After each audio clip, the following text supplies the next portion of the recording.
Imagina que num belo dia chega alguém na tua sala de trabalho, tira tua mesa, teu telefone fixo, tua papelada toda, coloca na tua mão um notebook, um celular e diz o seguinte: daqui para frente você não tem mais um espaço fixo de trabalho, não tem horário fixo. Se quiser, trabalha em casa, se quiser, vem aqui para o escritório.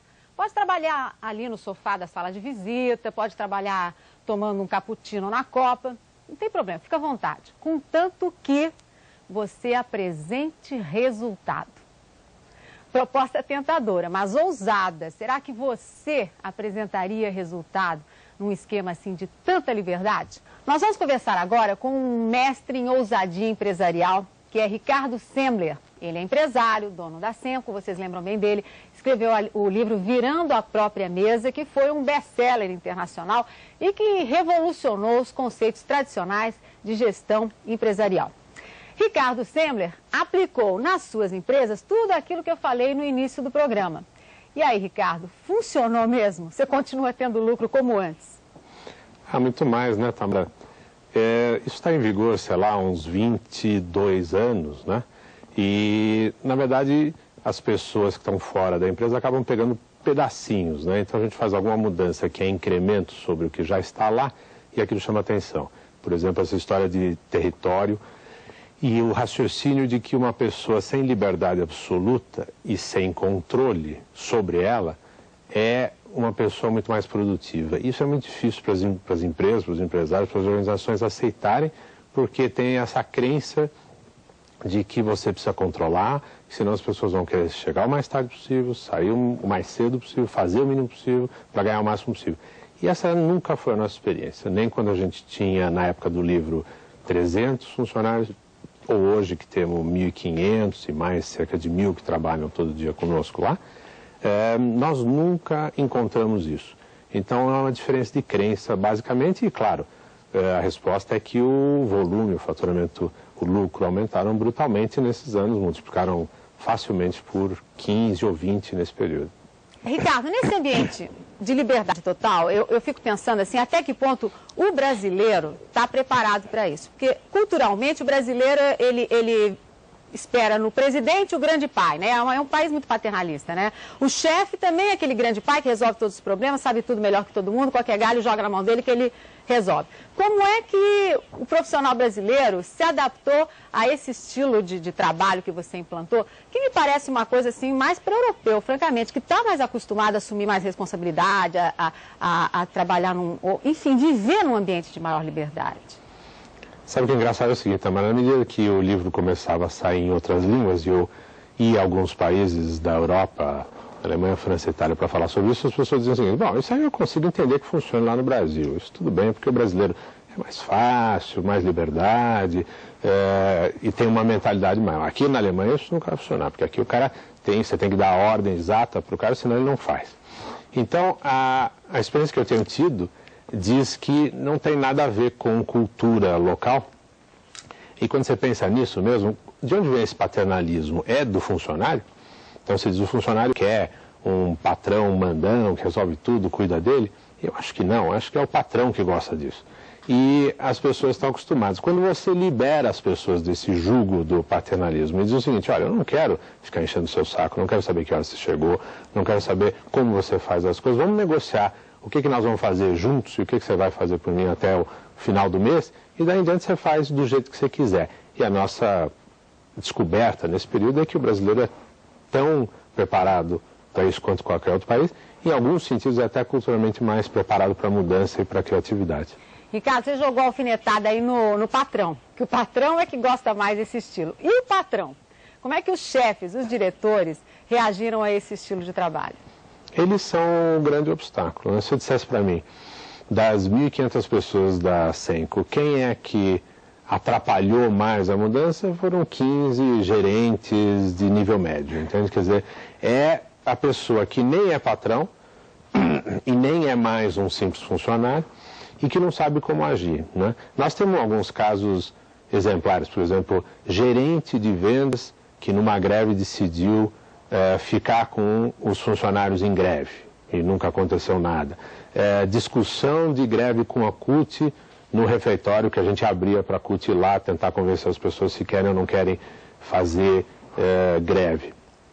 E o que a gente descobre com o passar dos anos é que essa liberdade nunca é mal vista e nunca é mal utilizada. Essa ideia de que as pessoas vão abusar é essa mentalidade do patrão. Acho que o patrão, os grandes gerentes, os grandes executivos, são sem dúvida nenhuma o grande foco de atraso, porque eles têm esta necessidade de controle, e essa necessidade de controle tem a ver com a insegurança deles e não da organização em si. Então, eles querem participar de uma reunião que dê todos os próximos 5 anos, os passos, o que nós vamos fazer, sai de lá executando.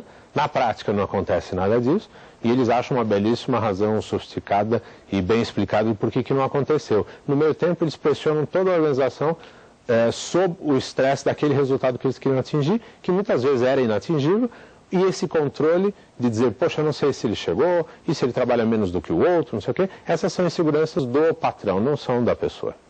Agora, Ricardo, qual é então o perfil, assim, do novo patrão? Eu imagino, Tamara, se você disser isso eu acho que é o que vai acontecer, eu não sei, mas eu diria que o perfil que eu imagino viável para essa nova arquitetura, que cada vez mais trabalha com gente em vários locais, com e-mail, com outras coisas que não eram conhecidas, eu acho que é o perfil da pessoa que tem autoconfiança.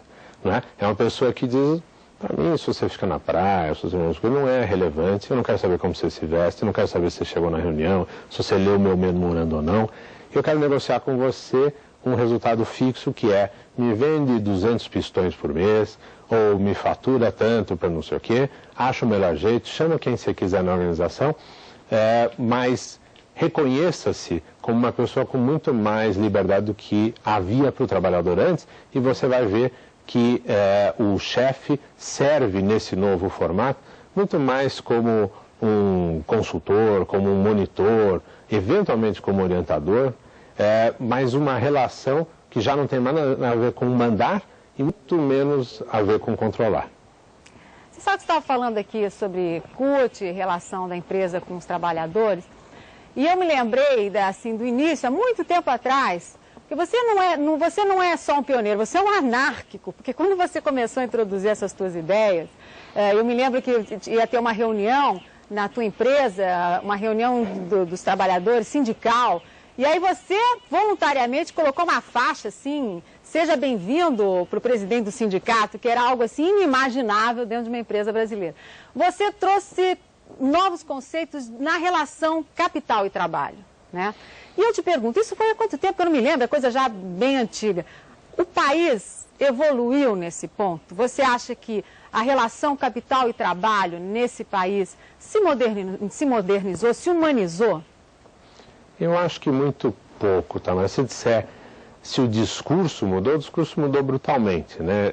Muitas das coisas que se falava, na época quando eu comecei isso a primeira vez, eu ainda estava na Fiesp, e na Fiesp eu era conhecido como o moleque vermelho, o menino vermelho, o comunista e tal. Que são conceitos hoje muito ultrapassados, e a bem da verdade, hoje 80% daqueles senhores são sem empresa, né? Isso é uma coisa que o Brasil mudou nesse sentido, né? Mas eu acho que foi muito o discurso, ou seja, as pessoas falam em participação, liberdade, não sei o quê, mas eu não conheço uma sequer, nem a Senco, empresa democrática, eu nunca vi, né? As empresas são absolutamente autocráticas ainda, nós estamos brigando há 22 anos, não chegamos com certeza à metade do caminho ainda, tentando democratizar. E é muito difícil, é uma coisa que está muito enraizada. E as pessoas dizem o seguinte, eu faço questão da democracia, eu quero eleger o governador, quero escolher, não sei o que, né? Mas na empresa não elege, não escolhe absolutamente nada. Então, por exemplo, nós estamos já há 20 anos com um sistema onde uma pessoa não entra num cargo de chefia sem antes ser aprovado por seus futuros subordinados. Isto, no começo, as pessoas dizem, mas é uma loucura, as pessoas vão querer só um cara bonzinho que deixa eles chegarem. Esse conceito, para nós, é muito estranho, porque não tem nenhum adulto, e nós só trabalhamos com adulto, que tenha filhos, que resolve comprar enciclopédia, elege o governador, que passa 2 horas muitas vezes para chegar lá, que queira chegar lá e fazer qualquer coisa, sair mais cedo. Isso não existe. Eu não conheci, tá, na minha vida, me disseram, mas eu nunca conheci, uma pessoa que fosse trabalhar para ganhar dinheiro. Eu já conheci todas quase as pessoas que precisam ganhar dinheiro e precisam trocar aquilo por alguma coisa. Mas o dinheiro é o sistema de troca, mas ele não é o objetivo. Então, se você não consegue configurar aquele trabalho de uma forma que a pessoa sinta que vale a pena levantar da cama e pegar o trânsito, você não vai segurar, ou se você não segura pelo tempo, ou a pessoa fica lá, encosta e diz, tudo bem, eu estou aqui, mas não é o que eu queria fazer, e aí a produtividade é uma bomba. Quer dizer que, de repente, esse esquema que você montou acaba exigindo mesmo que a pessoa extravase um senso de responsabilidade, que às vezes numa outra situação, onde ela é mais tolhida, ela até desconhece, né? Aquilo fica muito embutido dentro dela. Não tem um estímulo para ir trabalhar, sabendo que está trabalhando por livre e espontânea vontade, com uma pessoa que gosta, da forma que gosta, e para um objetivo de ganhar dinheiro, é claro, sim, porque não também. É isso, mas ser feliz. Essa condição, se fala muito hoje sobre isso fora do Brasil, mas eu sinto que no Brasil parece que o empresário ainda não absorveu muito essa ideia de que é preciso trabalhar com alegria, com felicidade. Isso gera maior produtividade, isso estimula a criatividade, que é a mola propulsora num esquema altamente competitivo, né? É o diferencial nesse mundo que a gente está vivendo aí, globalizado, de muita competição. Até que ponto você se preocupa, eu fico curiosa, como é que você estabelece dentro da empresa? Assim, como é que você chegou no ponto de achar que a pessoa trabalhando sem mesa, ela se sente mais feliz? Como é que você pesquisa essas sutilezas de como criar um ambiente mais agradável para o teu funcionário? A nossa preocupação com ambientação, vamos dizer, como é que a pessoa se sente melhor, é relativamente pequena. Por exemplo, era mais 15 anos atrás, quando nós fomos aos operários e dissemos o seguinte, olha, essa fábrica vocês que trabalham o dia inteiro, o que vocês querem fazer? Pinta a parede da cor que você quiser, e etc. E as pessoas começaram a modificar o seu ambiente de trabalho. Um grupo de comissão de fábrica chegou a contratar a Tomiotaki para pintar a fábrica toda por dentro. E você entrava na fábrica, houve uma época, muitos anos inclusive, em que você entrava na fábrica de lavador de louça e as áreas todas eram separadas por plantas, porque eles diziam, por que pode ter planta dentro do escritório e não pode ter na fábrica? A gente fala, porque vai morrer. Então, não vai morrer não, tem planta que fica no escuro e tal. Bom, então era uma selva lá dentro. E isso para as pessoas é muito difícil entender.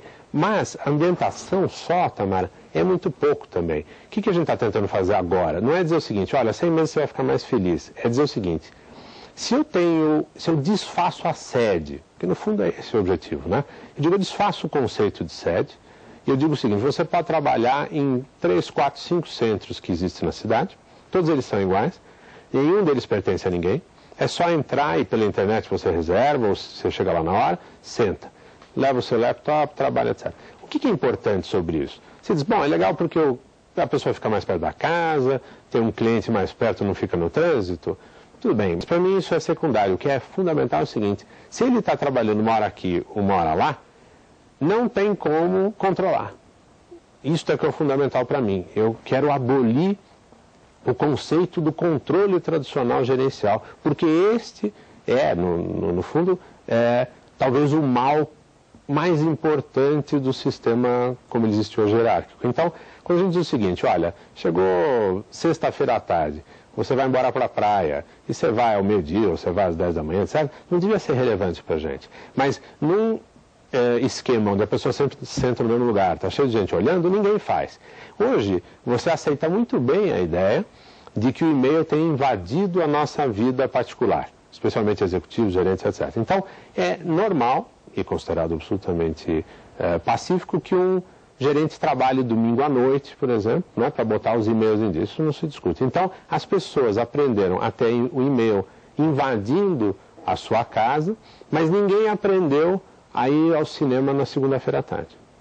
Então, o que vai acontecer com isso? Necessariamente este fluxo vai aumentar, esta pressão e esse estresse que vem desse volume todo de e-mail, etc., vai necessariamente fazer com que a pessoa queime a sua energia, a sua disposição, a sua produtividade mais cedo.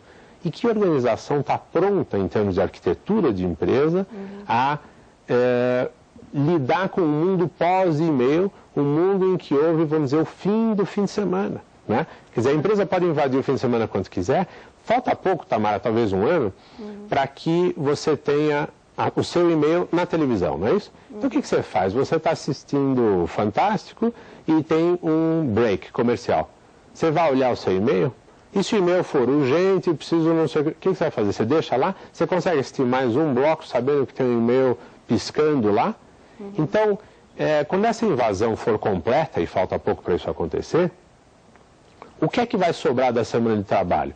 O sábado e domingo das pessoas já é de um lazer programado. Você pensar quantas pessoas têm ócio, né? Ócio, de acordo com Aristófanes, é a única coisa essencial que você precisa, né? Você nunca vai mudar a sua vida se você não sentar 2 horas sem ter nada para fazer. Quem é que tem 2, 3 horas sem nada para fazer? No sábado, joga tênis, pega o filho, não sei o que, almoça na sogra, não sei o que, tem que assistir. Então, a vida hoje tem este grau de controle e de segmentação que faz com que eu nunca saiba qual é o lado mais produtivo ou criativo da empresa. E nós estamos tentando, então, desenhar um sistema que diz o seguinte: não me diz onde você está, vem se você quiser, não volta da praia, para mim não interessa, só me venda 200 pistões, eu me entregue não sei o quê, eu entregue tal negócio para a tesouraria, e estamos conversados. E acho que é isso que é o fundamental da arquitetura, que a maioria dos empresários não faz por medo. Né? Dizer, puxa vida, eu vou perder controle, e como você diz, vai ser anárquico ou vai ser o caos. Mas, na verdade, anárquico significaria a falta total de regras. E as regras aqui são claríssimas. Dia 3, demonstrativo financeiro, 200 pistões vendidos. Ele é até, nesse sentido, mais sacana com o funcionário, se você quiser, do ponto de vista do sindicato, que ele diz o seguinte: faça o que você quiser, mas me venda 200 pistões. Enquanto que no outro sistema o cara fala: você não viu? Cheguei às 7, fica às 9 da noite, meu filho está fazendo terapia, minha esposa não sabe mais onde eu moro. Né? Então você fica com pena. Nesse sistema você não tem essa moleza. E você falou que os subordinados escolhem o chefe. Como é que é isso? Eles fazem votação? Na prática, como é que funciona? Vamos dizer o seguinte: vamos dizer que vague uma posição de chefia por alguma razão. Alguém foi para uma outra área, etc. Então agora falta um chefe. Né?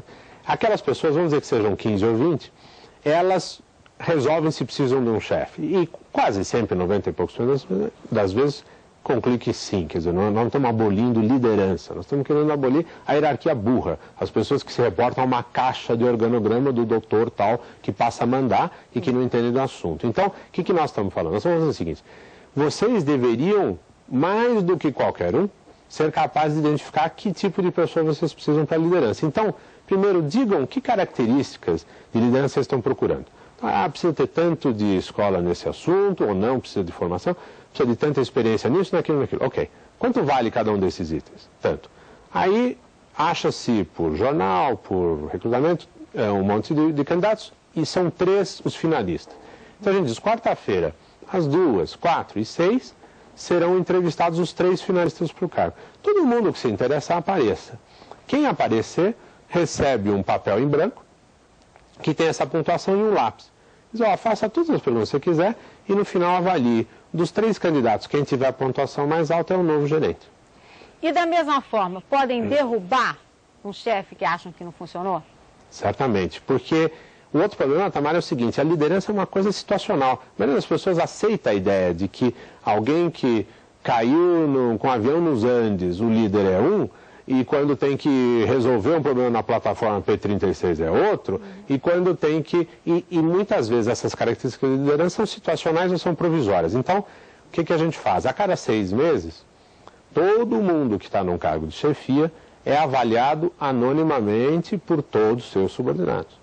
Então, a gente sabe anonimamente, e o resultado é importante que se discuta, até mais do que o resultado matemático, mas a pessoa que começa a ter uma queda de pontuação não sobrevive. Ela é arrancada, vamos dizer, pelas pessoas da condição de liderança, ou ela conserta rapidamente o que as pessoas acham que precisa. Agora, Ricardo, você falou que quem resiste mais a esse estilo é o diretor, o primeiro escalão, né? Eu pergunto, você, que é o presidente da empresa, né? Como é que você, o que diferencia você dos outros, assim? Porque eu queria que, inclusive, você destacasse como é que é a tua rotina de trabalho, para a gente poder aqui comparar com a clássica rotina de um presidente de uma empresa. Assim, não há termo de comparação, inclusive, né? Por que você aceita isso? Você, pelo contrário, você busca isso? E o que está acontecendo com o resto do empresariado que insiste em manter a estrutura antiga e conservadora e talvez, não sei se sente mais feliz dentro dela, mas pelo menos assim se engana? Eu acho que eu fiz um experimento, né, já de muito cedo, né, quer dizer, com 18, 19 anos de idade, que a maioria dos empresários não teve a ocasião de fazer e que, portanto, foi se consolidando, cristalizando na ideia de que não se pode confiar muito nas pessoas, etc. E eu nunca tive essa preocupação. Então, a minha rotina é muito a de ser um pouco o lobista pelas coisas que eu quero, um pouco de se envolver nas coisas que eu gosto, estratégia, novos produtos, evitar as coisas que eu não gosto. Então, por exemplo, eu não tenho uma mesa lá, eu não tenho uma secretária full-time, eu não tenho um lugar para estacionar. Então, quando eu vou à empresa, eu tenho que lobear onde o assunto está. E eu fico à disposição se alguém me quiser, mas eu não interfiro se não me chamarem. Um dia desses nós fizemos lá uma pequena, lembramos em pequena comemoração que fazia 10 anos em que eu não assinei um cheque e não tomei nenhuma decisão importante ou sozinho, etc. Então, 10 anos? 10 anos. Você não assina nenhum cheque, nenhuma decisão? Nada. Então, por quê? Você é muito zen, hein? Porque eu estou cheio de gente lá que eu confio e a ideia as pessoas me dizem, mas você é louco. Eu tenho na empresa 6 pessoas que têm procurações irrestritas minhas. Então essas pessoas podem fazer tudo menos casar e divorciar no meu nome. Então, que aliás de vez em quando até é uma boa ideia, mas a verdade é que eles não fazem isso, eles fazem todo o resto. Então, o fato de eu não estar lá presente como uma figura que manda, desmanda, decide, não sei o quê, fez com que as outras pessoas subissem de tamanho, de porte dentro da empresa. Então, o empresário muitas vezes tem que escolher, ou sou eu o cara importante, o primeiro a chegar, o último a sair, o que manda, o que decide, etc., ou eu ponho mais 100, 150 pessoas nesse cargo. E você tem que ser bastante narcisista, bastante egomaníaco, e eu sou um pouco, não sou tanto assim, de acreditar que você é melhor do que 100 pessoas interessadas. Não é? Então, a não ser que você tenha certeza que só você tem razão, e se você não participar vão fazer a coisa errada, se você não tem essa certeza, é muito fácil viver como eu, me envolvendo com estratégia e lobeando as pessoas para o que eu quero. Inclusive eu lobeio com absoluta tranquilidade e com muita veemência e paixão, porque eu sei que no fim as decisões vão ser tomadas por voto e eu sou constantemente derrotado. Então eu posso botar mais paixão ainda no que eu acredito, porque no fim tem um processo democrático que não é absolutamente democrático, eu gostaria até que fosse, nós não conseguimos fazer, eu mesmo acho que ainda não aprendi a fazer isso, mas estamos caminhando nesse sentido, para dizer que essa coletividade que forma seus próprios líderes por competência, por respeito, tem que ser melhor do que eu sentar no sábado à tarde com a família e resolver, este filho dirigirá aquilo, o meu não sei o que, tem que ser uma bobagem. E isto está provado, Tamara, pelo seguinte, se você pega as grandes empresas brasileiras e também americanas, que são os 2 casos que eu conheço, de 1949, 69 e 89 agora, você vê que o índice de fracasso das empresas é 92%, ou seja, é quase líquido e certo que sua empresa vai quebrar. É só uma questão de tempo. Então, se você é o bom, que sabe tudo e só você manda, qual é a chance de você conseguir sobreviver aos tempos? Eu também não tenho experiência suficiente, eu tenho 22 anos, mas nesses 22 anos nós multiplicamos enormemente o tamanho, estamos em N indústrias que a gente não sabia, estamos com N empresas de internet, software, etc. Coisas que não fui eu que fiz. Então essa é a prova, né? Bom, eu acho que o que endossa, assim, tudo que você colocou agora no final, é o que você disse no meio da entrevista, que você era o anárquico, né? O revolucionário na Fiesp, sendo que hoje a maior parte na época, diretores da Fiesp, hoje nem mais tem empresas. A gente sabe que, infelizmente, essa é a realidade da Fiesp, a poderosa Federação das Indústrias de São Paulo, que hoje, no próprio conselho dela, várias pessoas fazem parte do conselho, são empresários que faliram, perdendo suas empresas, talvez por esse motivo, porque não tiveram a capacidade, né, a flexibilidade de introduzir novos conceitos na sua relação com o trabalhador, introduzir uma nova gestão administrativa empresarial. Olha, muito interessante, mas o nosso tempo encerrou, eu tenho realmente que finalizar. Você faturou 160 milhões de dólares no ano passado, né? Eu acho que é uma boa credencial de que o sistema está funcionando. Se não fosse 160 milhões, isso sozinho não é prova, tem gente que cresce para burro, mas enfim, eu acho que é uma experiência interessante e vale a pena divulgar um pouquinho mais, por isso eu te agradeço o tempo. Obrigado também. Obrigada, e a todos vocês que nos acompanharam. Até o próximo Conta Corrente Especial. Até lá!